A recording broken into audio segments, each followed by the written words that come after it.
ଏବେ ଆସି ଆମେ ପହଞ୍ଚିଯାଇଛୁ ଅଯୋଧ୍ୟାର ଏହି ପବିତ୍ର ନଦୀ ସରୋଜ ନଦୀ। ଏହି ସରୋଜ ନଦୀର ଐତିହାସିକ କାହାଣୀ ଆପଣମାନଙ୍କୁ ଜଣାଉଛୁ। ଏହି ସରୋଜ ନଦୀରେ ପ୍ରଭୁ ଶ୍ରୀରାମଚନ୍ଦ୍ର, ଭ୍ରାତା ଲକ୍ଷ୍ମଣ, ଭ୍ରାତା ଭରତ ଶତ୍ରୁଘ୍ନ ଚାରି ଭାଇ ଏହି ନଦୀରେ ନିଜର ଶରୀର ତ୍ୟାଗ କରିଥିଲେ।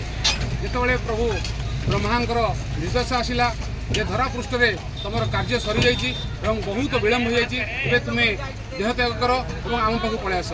ଏବଂ ସେହି ସମୟରେ ଚାରି ଭାଇ ଆସି ଅଜ୍ଞାତ ଭାବରେ ଏହି ସରୋଜ ନଦୀରେ ନିଜର ଦେହ ତ୍ୟାଗ କରିଥିଲେ। ଏହି ପବିତ୍ର ନଦୀରେ ଆସିଲୁ, ଆମେ ସ୍ନାନ କଲୁ। ଆପଣ ବି ଆସନ୍ତୁ, ଅଯୋଧ୍ୟାର ଏହି ପବିତ୍ର ସରୋଜ ନଦୀରେ ନିଜର ଦେହ ତ୍ୟାଗ, ନିଜର ପବିତ୍ର ସ୍ନାନ କରନ୍ତୁ। ଯାହା ପ୍ରଭୁ ଶ୍ରୀରାମଚନ୍ଦ୍ରଙ୍କର ଏବେ ବି ଏହି ପାଣିରେ ଯାଇକି ରାମ ମନ୍ଦିରରେ ପ୍ରଭୁ ରାମଙ୍କୁ ସ୍ନାନ କରାଯାଏ। ଏହି ସରୋଜ ନଦୀର କାହାଣୀ ବିଷୟରେ ଆପଣଙ୍କୁ ଜଣେଇଲି। ଏବଂ କେବେ ବି ଅଯୋଧ୍ୟା ଆସନ୍ତୁ, ଏହି ସରୋଜ ନଦୀରେ ସ୍ନାନ କରନ୍ତୁ। ସରୋଜ ନଦୀରୁ ପାଣି ନେଇ ଆପଣ ଘରେ ରଖନ୍ତୁ।